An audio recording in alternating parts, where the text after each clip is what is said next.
This is where I started my fig trees. These are all figs. These are ones. Oh wow. These are ones that I cut off of my Black Mission fig when I was pruning it, trying to get it in the into that mulch, inside of that cage. And these had roots earlier. They were doing good, and these didn't quite have the roots going on, so I left them in this. And really, what it was just some peat moss. Right. So, and I put it in here in front of the heater where it was like, you know, 70 degrees or so, and they didn't actually grow roots out of the nodes. They actually just grew roots right out of the bottom of the stem, like straight out of the wood. So everything that I put in there grew roots. So it seems to work, and then you could get things started sooner than, say, put it in the soil right now. You kind of get a head start on the thing.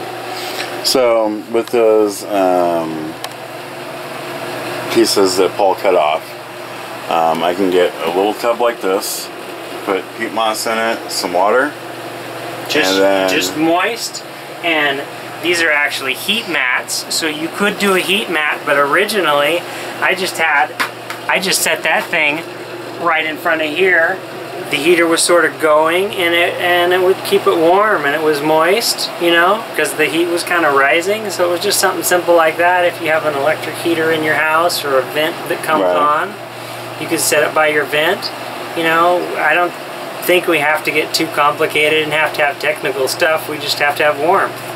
But does it need light to root? No, you don't really want any light, and covering it completely with the peat moss keeps pretty much the light away from it. You can see that these are all kind of spindly, and I actually left them a little bit longer than I should have, because they just weren't growing as many roots as I had wanted.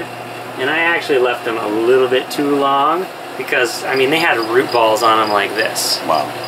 And one of the reasons why I left them in, because they were actually all kind of grown together, and the roots are so tender. I snapped like half of the roots off, and there was only like 3 roots on this one, let's say. And so I'm like, I'm not going to put it in soil, I'm going to leave it in here a little longer. So it looks like they're healing up, you know. They get all white and spindly, but I think they'll be fine. And if, you know, these ones that look damaged, I could prune those off. Right. So I could take something like this, fill it with peat moss. How many cuttings? How many cuttings can I put into something like that?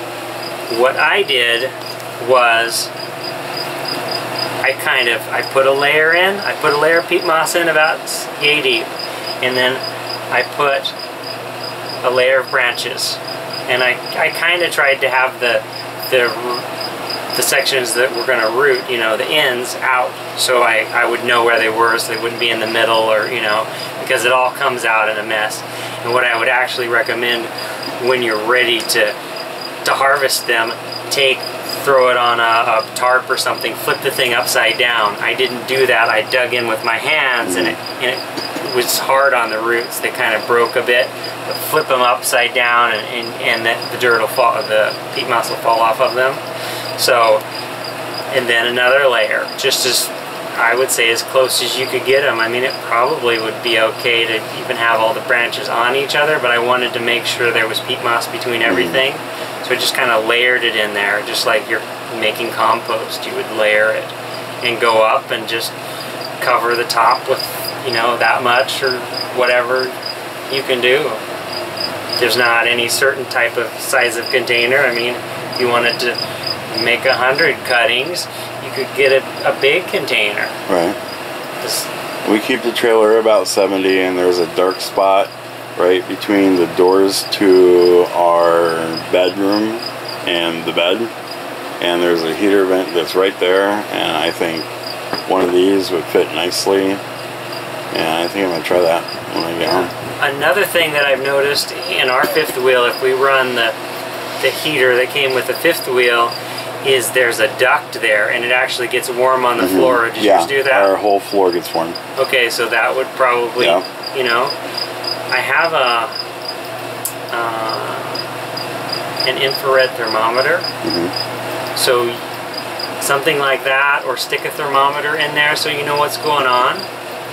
You know, but then I've seen people, they just put on top of their fridge. Right.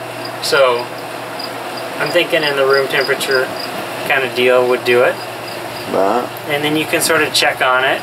You know, one thing I found when I was doing grapes is if I checked on it too much, it sort of disturbed them. And then those ones didn't root as well as the other ones. Right. So, you know, don't want to check on them every day, kind of a deal. But it seems better with this lid on it because it kind of keeps the moisture in. It's easier to deal with. I actually did grapes in a 5-gallon bucket with a black plastic bag on top and on a heat mat, and they all grew, instead of roots growing out of the nodes, it grew right out of the stalk as well.